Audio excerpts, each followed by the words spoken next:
Ernesto Castañeda is the director of the Center for Latin American and Latino Studies and the Immigration Lab at my alma mater, American University. He's a he's a professor there, as well as an author of a number of books on immigration misperceptions, family reunification, immigrants in urban cultures. And so he is called in and referred to from a number of different media organizations, from CNN and Espanol, Univision, Telemundo, as well as some of your own publications, Washington Post, USA Today, LA Times, Chicago Tribune, BBC, NPR. The list obviously goes on and on. So he's a great source to know, and he's going to talk to us today about how immigration and immigration status factors into what we're all talking about. So how does that factor into workplace mental health? Obviously, Dr. Jason Wang touched on it just a little bit, but Mr. Castañeda is going to get even deeper into it. So please join me in welcoming Ernesto.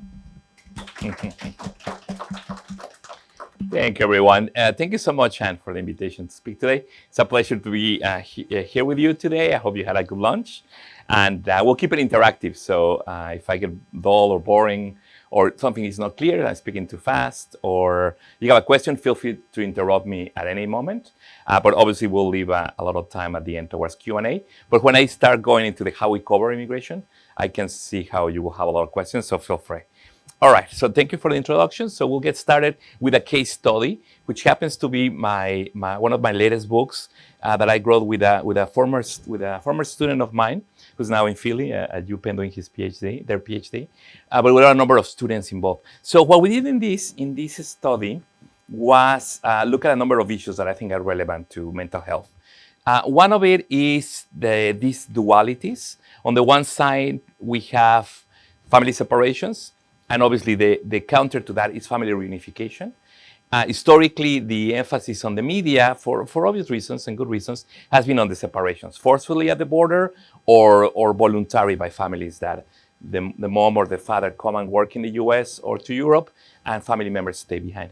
The reunification part, I think, is less discussed, but it also has a lot of challenges that I can talk about.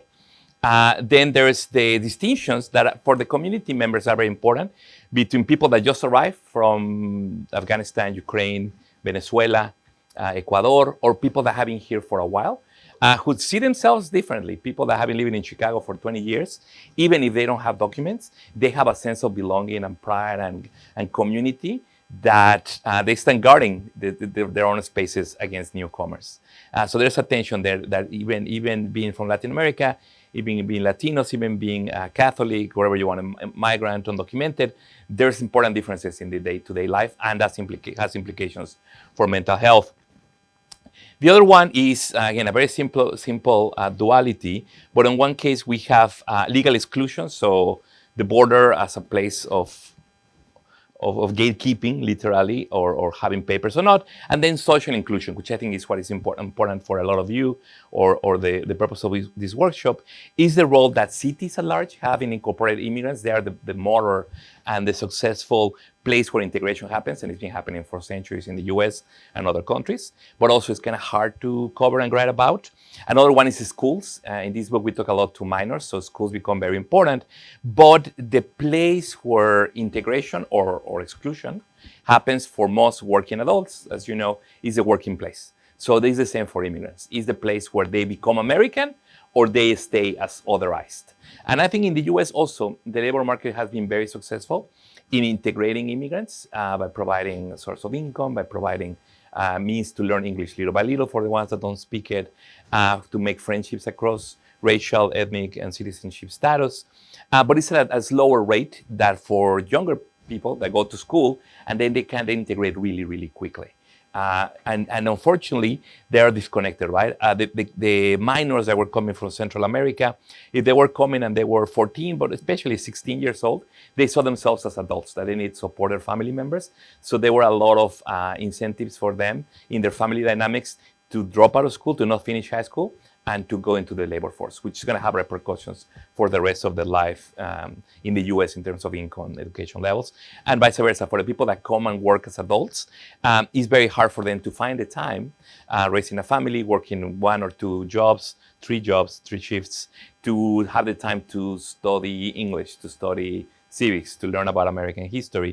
And unfortunately also the world of the second generation, or the children of, or the dreamers, and the world of the parents, in terms of the know-how of the community. Again, there's not enough time and resources for them to learn from each other as much as they could if the state or society or schools put more emphasis in making that cultural translation. So again, the mental health, marketplace, or workforce inclusion and exclusion. So the study, real quickly, I'm not going to go into all the details, but it's about the DMV, it's very Washington, D.C. specific. Particularly, we interviewed people in Maryland and Virginia, Northern Virginia, and we talked to 58 immigrant youth, younger than 18, and their sponsors, which most of the time are their parents. And we also talked to some experts, some teachers, counselors, etc. So it took a long time to do the work. So again, this is not an example of reporting. It's overly repetitive. People were like, we reached saturation really quickly, but it's kind of what is included in the book. Just quick demographics. People were around 14 when they arrived, 16 when we interviewed them. We happen to have a little bit more males than females. It was very important for us to interview people that were undocumented or asking for asylum, and people were documented. Because contrary, obviously, it's better to have papers, it's easier, one will think less fear, but actually, no. In terms of the everyday experiences, in terms of the way that teachers think and talk to them in the middle school in Northern Virginia or in Maryland, it's very similar. Whether the person is coming from El Salvador, for a teacher, they're not going to ask, are you documented, are you not? They're going to assume that everybody's undocumented. So the lived experience is very similar. Same with interactions with the police and all that. So even though papers matter, they don't make somebody completely different from the other person from the hometown, the same age. They have more similarities, even if they have that difference. So it's important in stories to talk about, to take the immigration status seriously, but not as a category that defines everything else. Because in reality, it's not like that, right? It's more complicated. We interviewed people from Honduras, El Salvador, and Guatemala, because those were the countries where people were coming from. You may remember from 2014 when there were a lot of news stories. It's already 11 years ago, but it was a big deal. There were a lot of unaccompanied minors coming from Central America, arriving at the border. Many of them ended up in the Washington region because the parents were working and living here since the 1980s. And also some went to California, some went to Chicago, Los Angeles, Long Island, places where there were established Central American communities. So I think something that politicians, some people in the media missed, is that this shouldn't have been as surprising as it was. Because the main motivation, these were the gangs, some of them were recruited. There were some issues that have changed on the ground in El Salvador. But the main reason they were coming here then is because the parents were living here. So this was a story of family reunification, a family story that became a story about border security, about invaders of military service age, and all this kind of racializing and gendering tropes about the Central American young men when they were children that were left behind for a decade by parents working in our communities. Yes, please. My name is Candace Montague. I'm the freelance journalist. Quick question. Yes. Why were their parents coming here? Great question. So in the case of Central America, it's relatively easy. There were a lot of civil wars in the 1980s as part of the Cold War.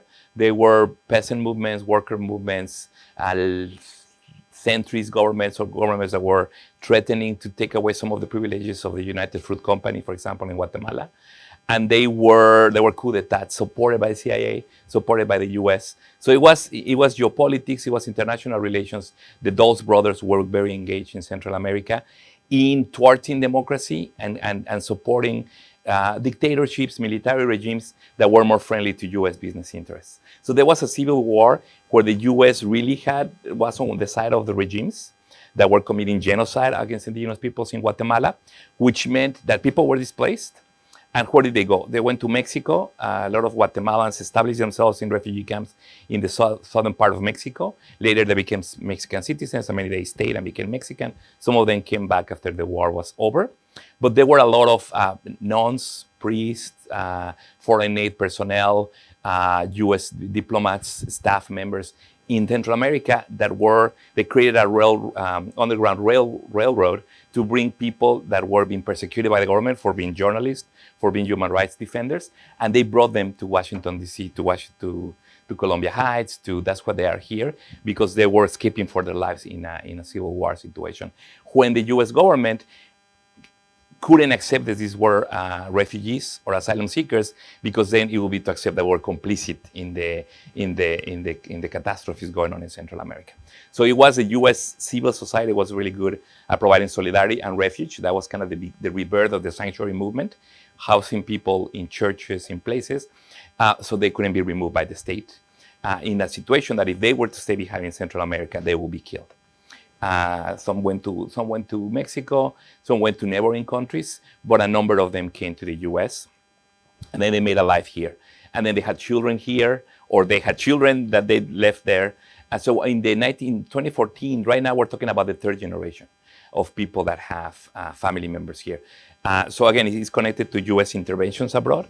There's a great book by a journalist from the New Yorker. Wow, I'm blanking on his name right now. No, he has his book. No one else left. Jeff Osnos. Wow, I'll come back to me. The book is really good, and he goes really into detail about that. But there's a reason why the people are here. That again, a lot of politicians or people that provide asylum don't take too much into account. So that's one reason. The other reason that happens more internationally, in the case of Mexico was more common, or Philippines for people going to Saudi Arabia or other parts of the world, is that there's a recruitment and people are told, okay, if you come and work in Los Angeles, there'll be a job for you in restaurants, in service industry, in agriculture and all that, and we're gonna hire you as a worker. So I'm going to take you who you are. I'm going to give you a contract for a year. That still happens, but you cannot bring your wife. You cannot come with your kids. It's not vacation.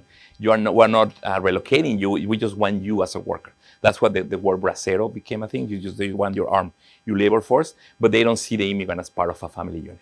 So that's a big problem that we have with immigration. If one is a diplomat, like many colleagues in DC, or hopefully if you were sent to the bureau in Tokyo or London or Baghdad or wherever your newspaper or your news agency sent you, if you had a family, you will be allowed to get visas and big papers, and the whole family will decide, okay, are we moving to this country or not?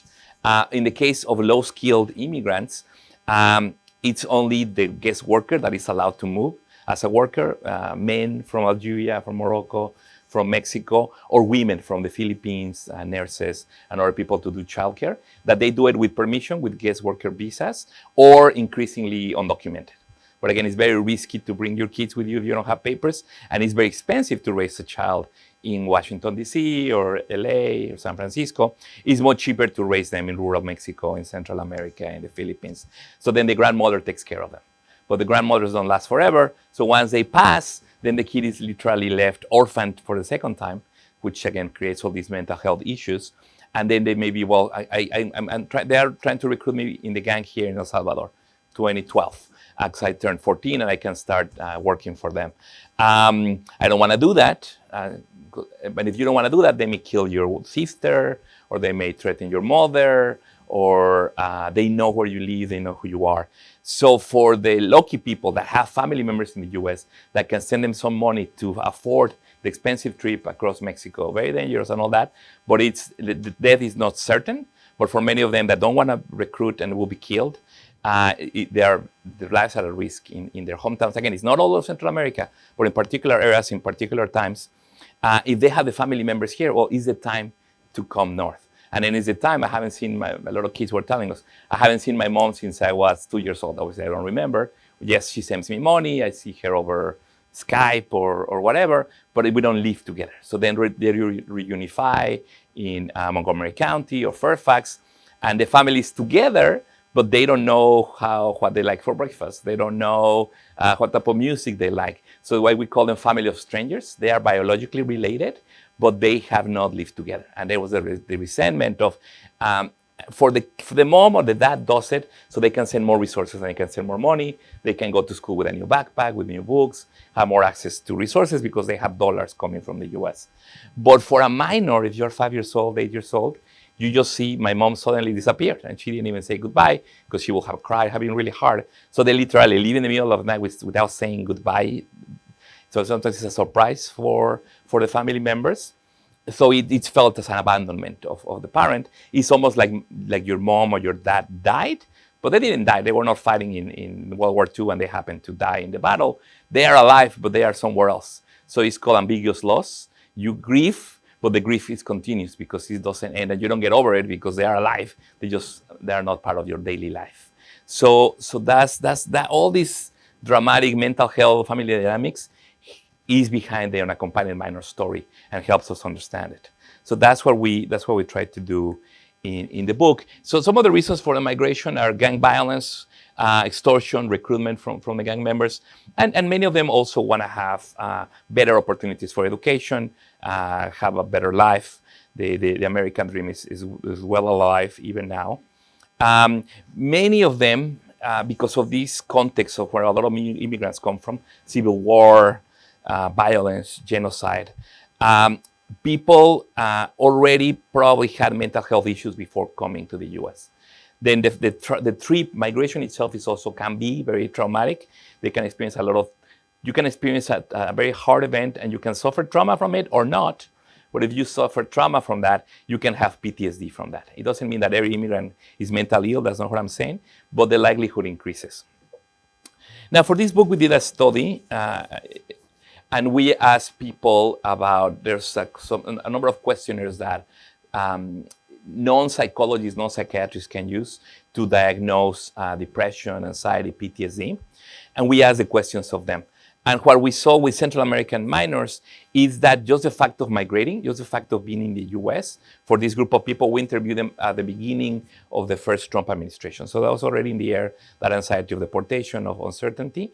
But they felt safer and they felt less stressed and less anxious just being in the US than being back in their communities when they were persecuted and forcefully recruited by the gangs. So just the act of migration was an intervention in improving the mental health of these youth. Again, something that often we don't think about it and we were surprised. And again, it's not that the reason for migration wasn't difficult. It's not that the trip was not difficult. It's not that coming here doesn't have its challenges. Learning a new culture, a new language, getting to know your family, all these feelings of abandonment coming to the fore. But still, they felt better than before. And what we see, and I have in the cover, they're playing soccer in a field. So they are playing in Arlington with other kids from different backgrounds, third generation Americans, fourth generation, different races and all that. And they just do kid things. They regain that youth or that childhood that they were losing in their countries of origin. And again, the same will be applicable for people from Afghanistan, from Ukraine that I have interviewed, and these things are very similar. So as I said, many respondents, many people we interviewed had not seen their parents since they were very young. And the family separation in this case was because of the immigration laws that we have. As I was saying, if you are low skilled, you are not allowed to come with your family. So the family separations that we discussed and we covered during the first Trump administration, that were ICE agents forcibly removing mothers and parents from children and putting them in different detention facilities and then separated. Some of them are still separated. That was horrifying. But that happens all the time inside family units, but we just don't know it because the parents decide to live on their own. But again, they're deciding because a lot of the neighbors have moved, and in order to have a better house, in order to, the rents and the cost of food goes high in the towns where there's a lot of immigration. So then there's a lot of pressure for a man of the house to be man, to be a good man to leave, or a good provider is the one that leaves, is the book of another journalist from the New York Times, that in some characteristics in the Philippines, to be a good mother means to leave your children behind and go work in the Emirates and send money. So it's not really a personal decision. There's a lot of pressures, but it produces this other type of family separation. This is a long quote, but it's from somebody that tells us that when in El Salvador, when you talk to somebody friendly, in a friendly fashion, a peer, you use vos, like as another form of tu, which is informal. So as you know, in French and Spanish, there's like two registers, one informal and one more formal. So normally for parents, you would use the usted to show more respect. But in this case, this immigrant talks to his mother or her mother as an older sister, as a sibling, as a peer. So they use vos to talk to the biological mother because they were not raised by them. They were raised by the grandma who has this figure of authority, who can send the limits and be like, okay, you can go to that party on Friday, but come back by midnight or something like that. But that happens in El Salvador. But if the biological mother says that in Virginia, they may be like, who are you to tell me that? You were not there for me. You're nobody to tell me what to do. So these issues of authority and all that are there. They get fixed. There are a lot of programs, particularly in Maryland, that they will have mothers gather in a group like this, and they will talk about the issues they were facing at home. And they will see that it's not that they particularly were bad mothers, but that the children of many other people in similar circumstances that they have to leave them behind had just been reunited. They were going through the same thing. So you have adolescence, which is difficult, adapting to a new school, and the reunification of a family is very hard. But then when you see that it's something that is happening to a lot of people in your community, it helps them a lot with their own mental health, and it also with the youth that felt that they were particularly left behind because they were not good enough, because their parents didn't love them, all these personalized feelings. When they met other people in the same condition, then they realized that it's just something that happened a lot in the country, in the community at the time. So it helps them kind of digest and process these long-term separations. But again, there has to be programs, there have to be conscious moderators and efforts and workshops to talk about these issues, because undocumented people or people that were left behind or mothers suffering missing their children, they're unlikely to talk about that with co-workers because they think that the co-worker knows that and they went through that, so I don't have to say anything.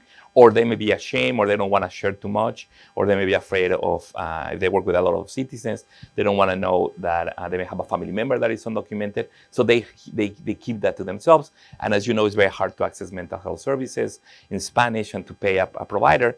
So something that you can do is this group therapy sessions are very effective. This is another one about a lot of people in Central America. And again, it's changed. We can talk about that. It's safer now, but in Guatemala and Honduras, a lot of people didn't want to go to the school or couldn't go to school because of there was no local high school or college. But also there was a distance, so different issues. And then they say they want to come to the US to study more. And then they are very happy about the educational opportunities they have in the US. And then obviously, like everybody else, is how do I afford college? How do I apply? The things that any American faces, they face that, but also as they are learning the system, as they are learning English, etc. A very powerful quote that I should have included here is in the book.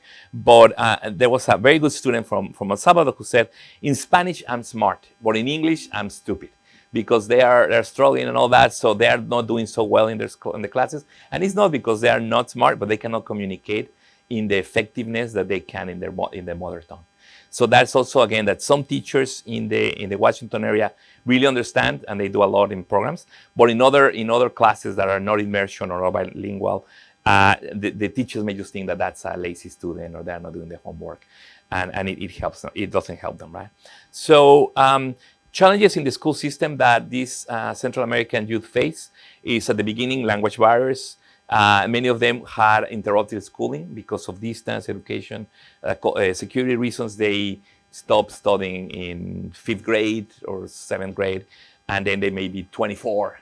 And then they come back and they are put in school when the classmates are much younger because they continue studying, but these people took a lot of years of school. So do I want to be with much people that are much younger than me and stand out, or do I want to stop studying? So that's a tough decision for many of them. Cultural changes in schools. But it's easy to solve these issues. And there's very good programs, again, in the DMV, but in California and other states. There's English as a second language. There's different names, different philosophies about it, but that's obviously a big help. Newcomer programs are not really expensive and make a big sense. There was a beautiful ceremony that they conduct in Barcelona when the mayor goes to a big theater and they have a big immigrant population. There's processes for legal family reunification. So I'm from Colombia. I've been living in Spain for a long time, and I got my papers, and then I asked the government to bring my children from Colombia. So then the government knows that. So it's like, okay, all these youth or children are going to arrive into Barcelona in June. So they do a ceremony for them. When they arrive, they don't know they may or may know the Spanish, depending where they are from, the language. And then the mayor goes and says, welcome to Barcelona. This is your city now, and gives them a certificate of like a new resident.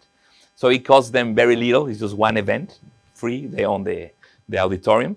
It's like a couple hours of the time of the mayor, but it's literally a welcome to the children, to the youth of workers and citizens of the city that now brought their children with them. And then for the children, it makes them feel at home. It makes them feel belonging. It goes a long way. Something that is so gimmicky, but it's a big deal. You're not waiting for them to become citizens to then welcome them in a ceremony, but they are welcome when they arrive. Not at the airport, but as a collective, as a lot of people joining their parents. So if American cities did that, it also goes a long way. Refugee services and all that do that, but all that is being cut right now. The funding is being cut. Trauma-informed counseling is super important, because again, a lot of these youth and immigrants have suffered a lot of trauma, so they need particular interventions. And obviously the concern always hiring new staff, new administrative pathways for people to get papers, and more personnel in schools, in HR departments that are bilingual, that know about all the different educational systems, other marketplaces, is very useful. We talked a lot already about, not a lot, but we talked already about family separations. So let me continue. But what are the consequences of family separation due to enforcement at the border or due to deportation? One thing that I'm going to ask you to put yourselves in the shoes of, imagine, it's very hard, but imagine you are 6 years old. You have been walking for a month or two across Latin America, the Darien jungle, Mexico. There's all types of different ecosystems. You arrive at the border, and then you're walking like you've been walking for a long time. Somebody stops you, but it's not enough to just pay a few bucks and they let you go. They stop you and the group you're traveling with, and then some people dressed in military fatigues or green uniforms literally take away your mom or your dad if you're traveling with both, or the one you're traveling with, in front of you, and your younger sibling stays behind, right? So there, first of all, it's like, what's happening? Who are they? And then whenever you see your parents taken away by a police or a authority, a state authority, anybody's going to think that, oh, my parents are criminals. My parents broke the law. My parents are bad people, which is heartbreaking for any child, right, of any type. But again, in this case, they're just coming without a visa, or they're asking for asylum.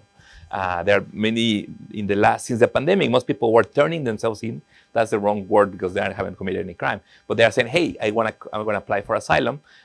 Where do I fill the paperwork? And at one point, the Trump administration was removing the family members. So again, this forceful removal by authorities, already in the subconscious of the children, questions the morality of the parents in a criminal sense. Yes, they're breaking, maybe, if they're asking for asylum, they're not breaking any law. It's part of international law since World War II and the Holocaust. But if they are trying to pass without detection through the desert, they're breaking immigration law, which is a civil law, it's not criminal law. And there could be consequences for that, that's fine. But again, this separation is suffered as traumatic by the minors.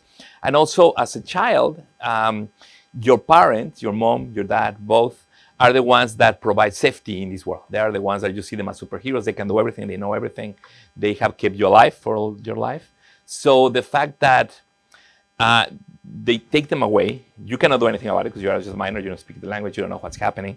But also your father or your mother, both who are super powerful in your eyes, they are also impotent. They cannot resist arrest. They cannot do anything. They're willingly gonna go with the authorities because they have no option, right? And even worse, they're leaving you behind. They are not taking them with them. Because again, the kids that are detained together with their parents, the detention is traumatic and all that, but at least they're in the family members, like waiting in the lounge of a hotel or an airport. It's bad, but you are with your family, so you withstand it. But when your parents taken away and they literally leave you in the street, that is triply traumatic. And we see that happening right now with deportations in Massachusetts, in many places, that ICE comes, they remove the mother, and a young woman or a child is literally left orphaned in the streets. So that's very heavy for any person. So that's going to have mental health consequences for a long time. When the parents are removed and the family already is living here, some of these children are going to have to be taken over by the state and go into foster care, which then taxpayers have to pay for that, right? It's traumatic, it's a difference, but that costs a lot of money. If the father is deported, but the mom and the children can stay or decide to stay, well, they don't have the breadwinner. And as we know, men make more money than women in the workforce. It's unfair, but that's a reality. So the woman may have to work 2 shifts to make ends meet. So it's harder for her to help the children with homework and all that. They won't do as well in school. They may drop out earlier. They may go into workforce. So it's going to have a big economic and social and emotional impact in the U.S. Overall, any one deportation. Children that have been separated from their parents, in the literature we see that they suffer from lower self-esteem in general and lower self-efficacy. They don't believe they can do what they said themselves to do. And then migration sometimes can itself be traumatic, not all the time, but it can be traumatic when there's more border fences, more border walls, more policing. It is more dangerous, more expensive, and can be more traumatic. Then people can suffer from PTSD or toxic stress.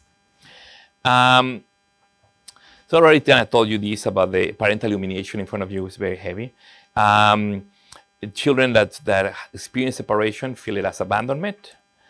I already explained this. All right.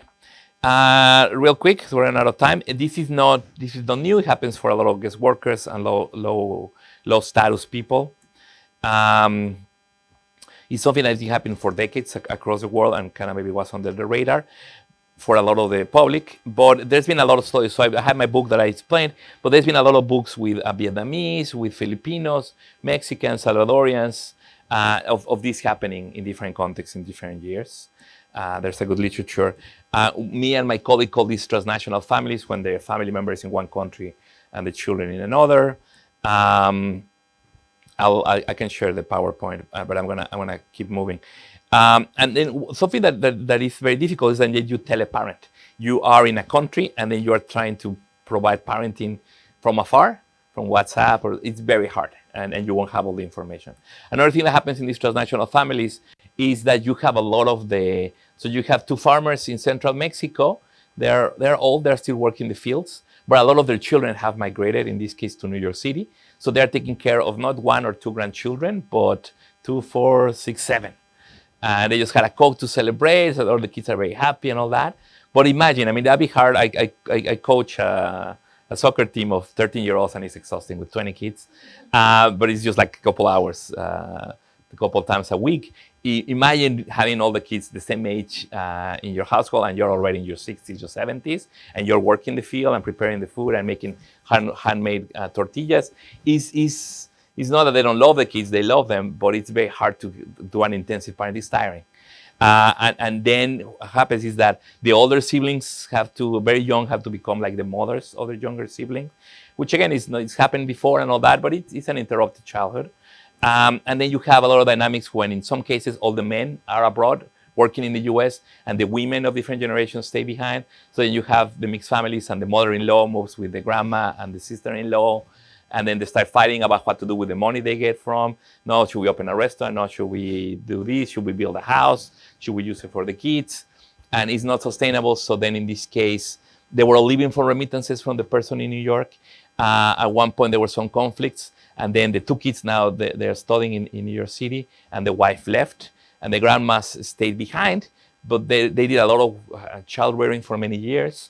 They were improving their housing, but now they receive very little money because now they have to pay for the whole family in New York. So they are left also not provided by and not taken care of by their children or by their grandchildren, which was kind of what's happening to other families that didn't migrate in those hometowns.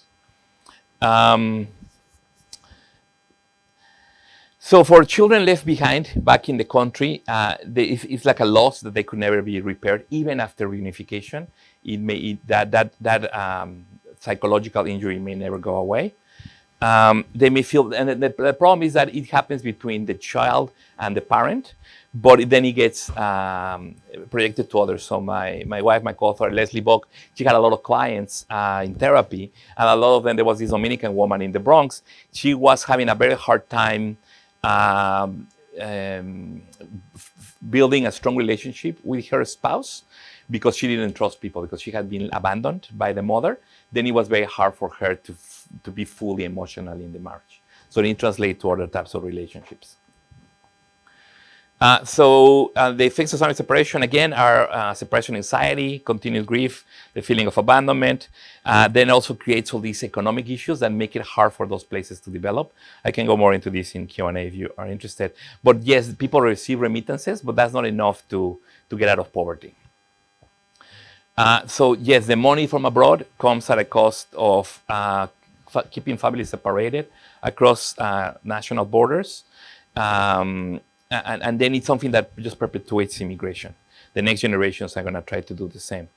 And we don't have to get into this now.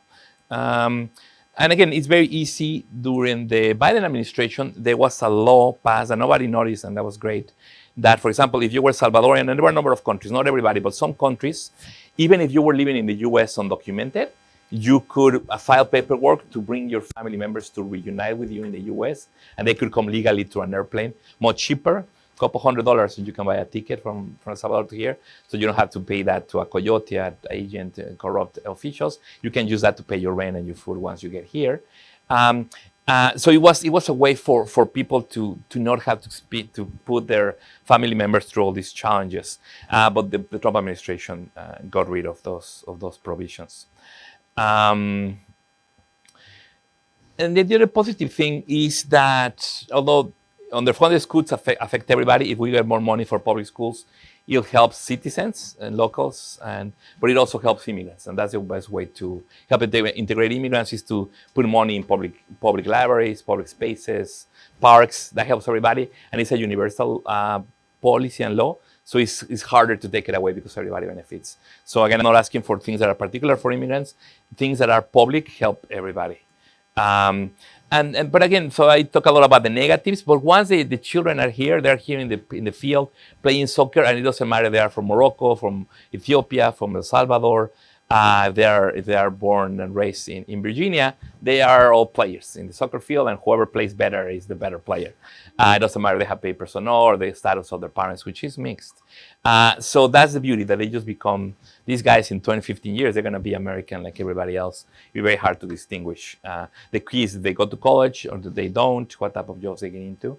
And that's a challenge that Europe has had for a long time, of creating this kind of two-class citizens by color and nationalities. But in the US, we actually have been very successful in overcoming that, right? To be Irish, to be Italian, to be from Turkish or anything, it's not a big deal right now. It's just to celebrate St. Patrick's or not, but you have the same opportunities. So it's the same that could happen with many other different groups in the future. So I have a couple of papers that you can check out with more information about it. This is online for free, but from the point of view of the parents, which is also very interesting. But let me stop here and jump real quick, and then we'll do it more interactive, to a couple of suggestions that I would have on how to cover immigration as journalists. Sounds good?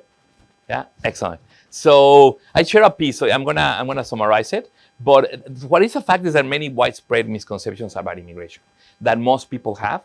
So if you can help us as journalists to dispel, to educate the public a little bit about this, it goes a long way. It's a big contribution. A problem with migration is that many members of the public think they are experts on immigration because, I see immigrants in the street. I hear people speaking another language in the store. I don't like it. And then they give you an opinion. If you interview them, they'll tell you what. They'll talk for hours about their views on immigration. But, and yes, some people may ask them what their views are on the bond market and things like that, but they cannot be experts about everything, right? But they will have an explanation.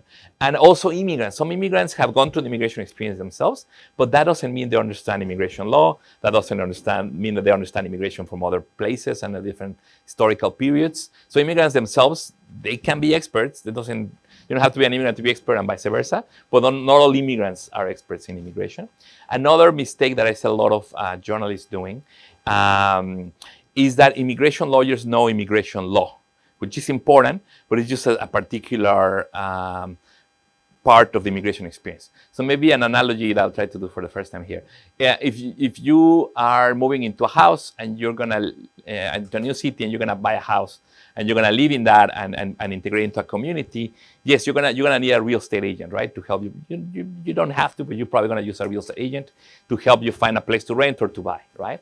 But would you summarize the experience of moving to a new place, a new relocation, to the real estate agent? Or does it include more like finding a school for your kids, finding a job, So I think the immigration as a phenomena is much wider than what immigration law covers. Again, immigration lawyers are very important and they do a role, but it's not, we cannot equate the immigration experiences to what immigration lawyers cover, because a lot of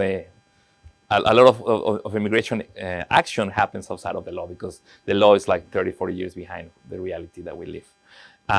So again, the expertise here is tricky. It's not everybody that may seem as an expert. Be careful. I'll say it again later, but please do not cite the Center for Immigration Studies, CIS, or the Numbers USA, or I'll tell you more about them in a minute, but they are literally eugenic, kind of white supremacist groups that have been working for years to try to reduce immigration in the US for racial reasons, and they say it out loud. So the Southern Poverty Law Center calls them hate groups. But for decades, it's gotten much better in the last few years. But for decades, generations of journalists will have a story and they have a pro-immigrant activist, and they'll cite those folks. So that helped shape really public opinion towards an anti-immigrant stance. So again, the experts that you pick are extremely important. I know you know it, but it's when experts or immigrants read this, who is quoted, it carries a lot of importance.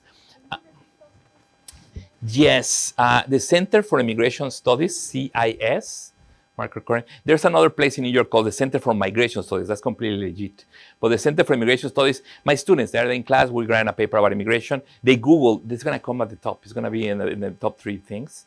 There's a Migration Policy Institute here in DC, completely legit. They look at the data. They talk about it from different angles. The Pew, is respectable. But these are centers that all they do is produce fake information about immigration, and they're very successful at spreading. And it's a network of people. And again, it's not a conspiracy. I'll show you a couple of sources where you can learn more about that. And the other one was Numbers USA. And the funny thing is that they have a number of subgroups, but it's the same font. There is a lot of the same messages, and they retweet each other, but it's particular groups.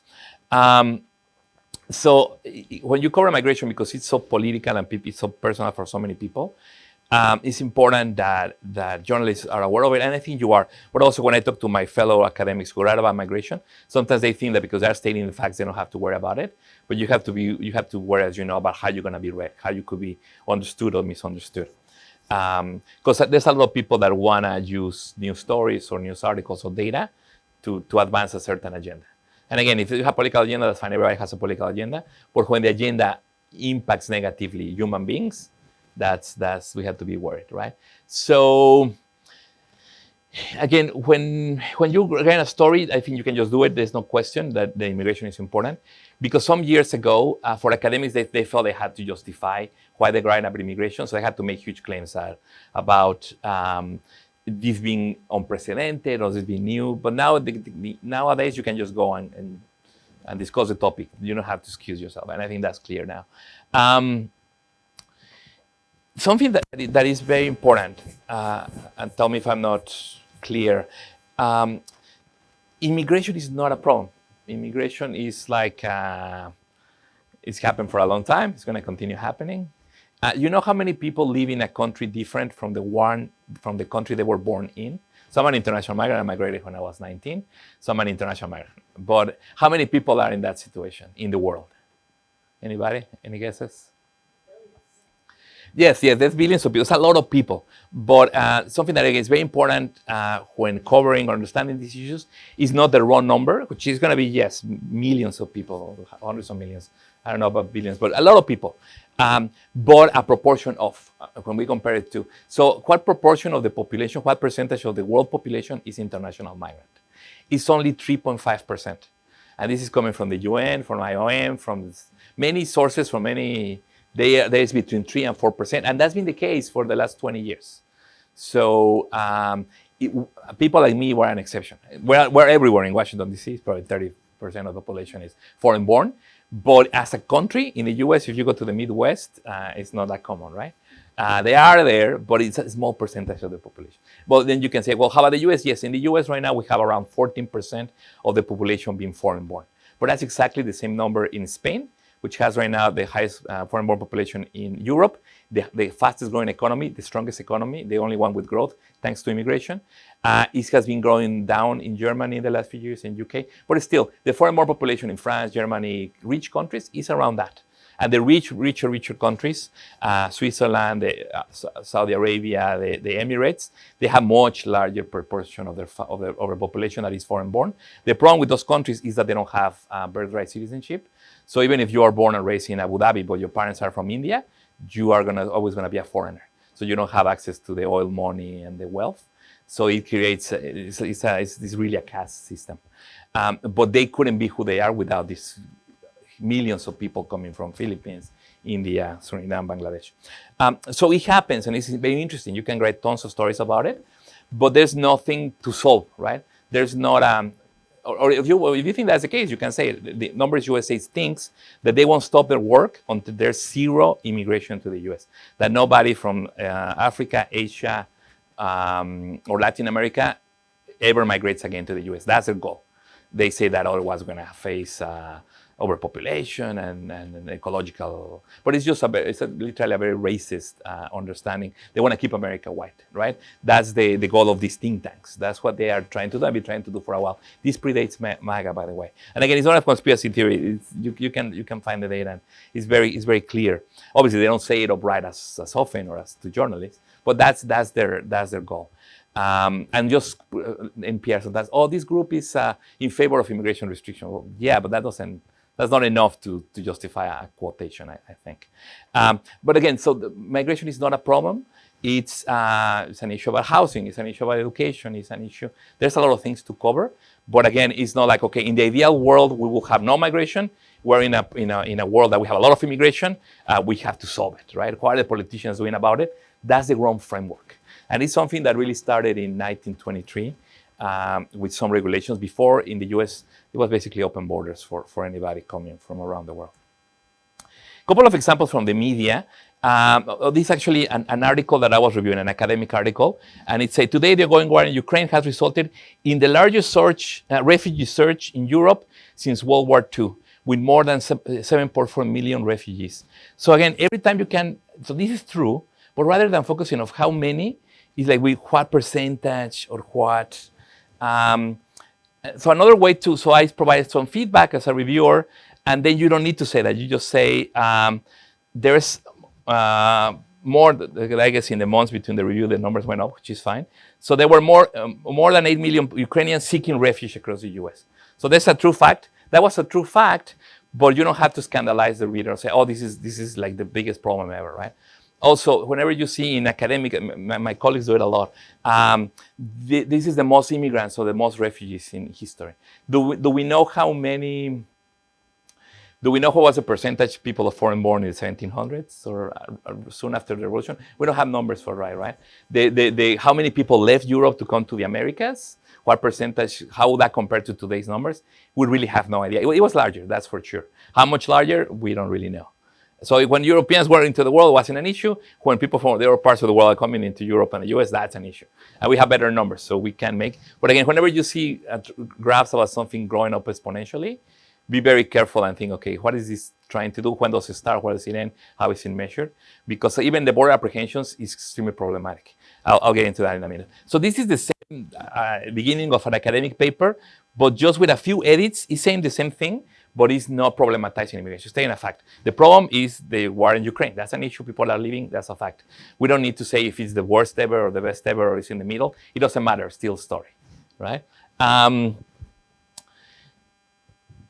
So this is another one. They are saying, okay, more than 40 million today are refugees, asylum seekers. It sounds like a lot of people. 40 million is a lot of lives, a lot of souls. That's for sure. But again, it would be better if it was a percentage.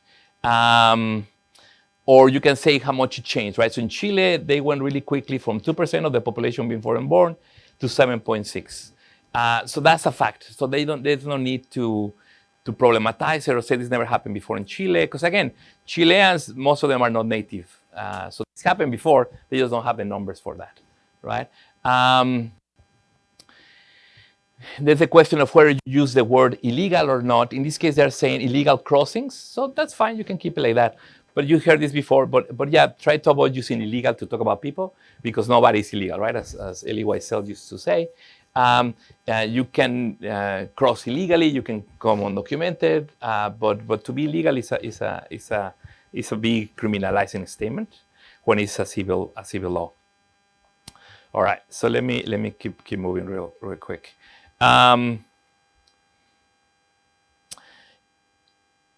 So yes, sometimes academics, if you're reading, which I encourage you to do, to read academics, a lot of great academic work on migration and articles. Sometimes there's a paywall, which is a problem. But more and more we're trying to write in open sources that anybody can read without an internet. But sometimes the colleagues start with saying like that's nothing, never happened before or anywhere else, because again, they're trying to justify their funding or applying for a grant or justifying the publication of their article. So they have to make these problems. They tend to underline uniqueness and the present approach. And I think in the media, the headlines also have this issue. And I know the headlines sometimes depend on your editors more than you. But if the headline is really very far away from what you're trying to say in your story, I will encourage you to push back and be like, hey, can we instead use this headline and tone it down? People are going to still read the story.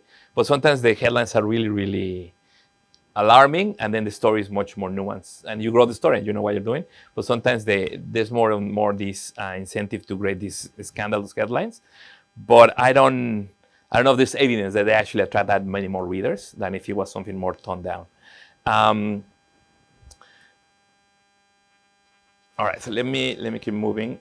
So example, and I asked him to share this with you. I don't know if you had a chance to look at it or not. It doesn't matter, but it's an article. It's very well written in The Guardian, and then it talks about how Spain has the largest immigration rates and how they had the fastest economy. That's a fact. I've seen stories about this by academics, by journalists for the last 2 years. It's true. But unfortunately, the article says, they quote a guy, Rafael Domenech, the head of economic analysis at the Space-Based Bank, BBVA. And then he closes the article. And then he goes into 2 long quotes, but then he says, he ends, I think we're just getting started here. It would be good to have this conversation in 5 or 10 years from now so that we can evaluate how well Spain is done. Although in the previous quote, he says that immigration to Spain really started in the late 90s. So it's been already almost 30 years of immigration, and Spain has done nothing but grow with a little economic crisis. But me as a reader, as an expert, I have a couple of issues. He's a banker. Is he an expert on immigration? He's not, right? Yeah, he's Spanish, he's based in Spain. Good for him. He's in Barcelona. I know that sometimes the headlines on that, but he doesn't know anything about immigration. Economic growth, yes, but most economists don't take into account immigration for economic growth, which is a big blinder in economics. So first of all, he's not really an expert. And then he's saying, well, I don't know, give me 10 more years, but you already have 30 years, right? And then the story is very matter of fact, very, you could say, positive story about immigration, but then it closed like, oh, well, we don't really know, question mark, when I think the evidence is good to just end up much earlier, right? So don't do that. And again, it's an example. Sometimes he's just unconscious. You just wanted to, I know you're supposed to give the 2 sides of the story. You learn that in journalism school. I learned that in classes I've taken in communications. But that is itself very problematic because sometimes things are not equivalent. So another story that I shared is from an economist from England. So it's the UK discussion, so we can see it with more distance. It's nothing about the US, although he's saying, and these are words that I take from the article, taking away the UK examples. And he says the playbook is simple, meaning the anti-immigrant playbook. Flood the song with a mixture of lies, half-truths, misleading claims, and statistics taken out of context. Some journalists fall into the trap of balancing the facts or evidence against opinion. So evidence is not the same as opinion, right? They are 2 different things. Opinion is important, but you cannot put evidence on one side versus opinion and then say that the truth is in between. Giving equal credence to facts and fiction or to unique researchers and charlatans is a problem. And I know you're super aware of that. You will never do it when it's something about the stock market or health indicators or medical experts. You know who is a doctor and who's not a doctor, medical doctor.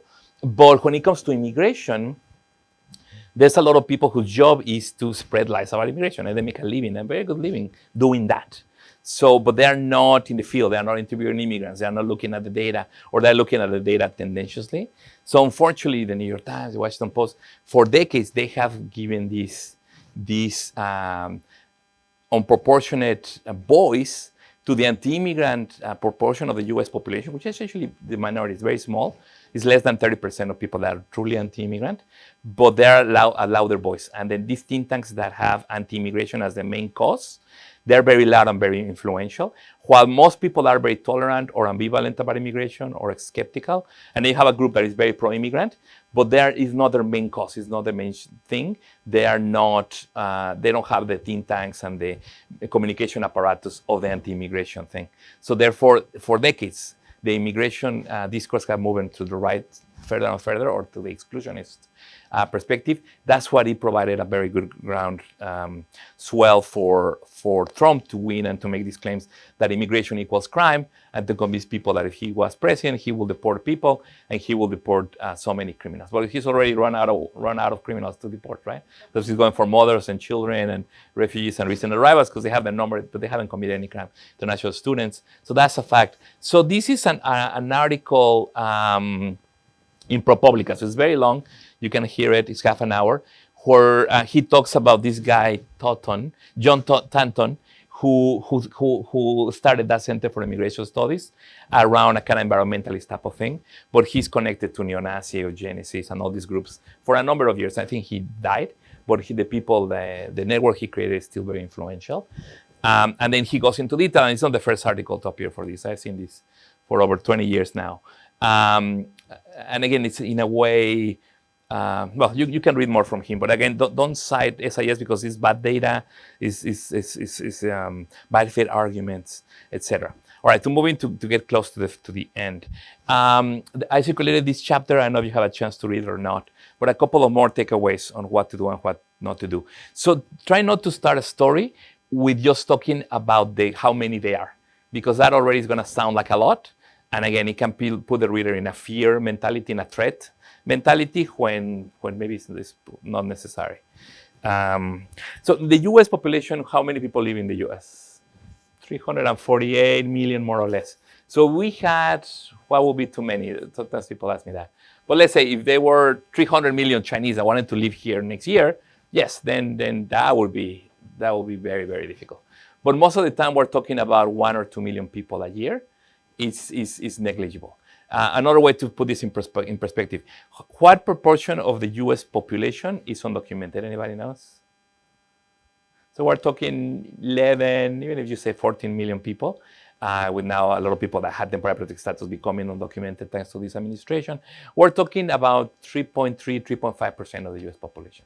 So again, a lot of lives, a lot of drama, a lot of important stories, a lot of mental health consequences, a lot of fear, a lot of suffering, both for a lot of people. But in terms of the American population, it's really a minority. Should we spend all this energy? And right now, the budget, right, the big beautiful bill has a big chunk of that taken away from Medicaid, from Medicare, from all social programs, from research, you name it, to go for border enforcement at a time that border crossings are very low, to build a wall that is completely useless, is wasteful. When we're talking about 3% of the population, where most of them are not, the crime rates of immigrants are much lower than the ones born in the U.S.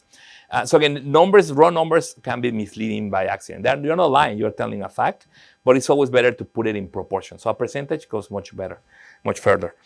My colleagues in academia tend to do a lot of the era of Trump, or the time on, the time off, and it sounds good and it's a good title for a book or an article, but what does that mean, right? What is the era? The ice age, you can say, okay, this happened and in this year. So the geologists use it in the long term and it kind of makes sense. But to talk about the era in terms of a politician or something is giving too much power and too much credence to any one individual. because what happened was Biden part of the Trump era, or there was the Biden era, now it stopped and it ended, or back in the Trump era. For me, it doesn't make a lot of logical sense, and you don't need it for a title. Another thing that is very easy to not see, my students do it all the time, and I try to explain it to them. Most of them, I don't think, understand me. That's my fault. But don't use the term nation. Again, nation, we sometimes use it as an analogous, as a synonym for country, for the U.S., and it's completely innocuous and common sense, and the dictionary probably will give us a very healthy explanation of this. But in the term, or the history of the term nation state, is the idea that there's a people with a common language, a common culture, common blood, a common race that should be represented by a government. So again, that's when we have tried to do that in real life, Germany, before World War II, that's very dangerous, right? Because then everybody that is not that, it has to be gone. So you can take country, say the U.S., which has always been multiracial, multi-religious, multi-denominational, I think we're out of time. We are. Yes. Yeah, I'm sorry. We're pretty tight for this afternoon, so I would encourage everyone to. We're not going to have time for a Q&A in this session, but I would encourage everyone to reach out to Ernesto. Thank you so much. Sorry for that. I meant to. Yes, I had too much material. Let me just plug in real quick. I have a book that just came out that is all about immigration reality. So it's a myth. Every chapter is a myth, and a lot of research from a lot of people of why the border is safe, why it doesn't work, why immigrants commit less crime. And it's a lot of summarized research that can be very useful for an article that is all handy in one place. But happy to answer your questions that I didn't have time for today. In my email, let me just put the email in my screen, and I'll go. Where did it go? Okay, here. So you can find me at ernesto@american.edu. All right, thank you guys for your time.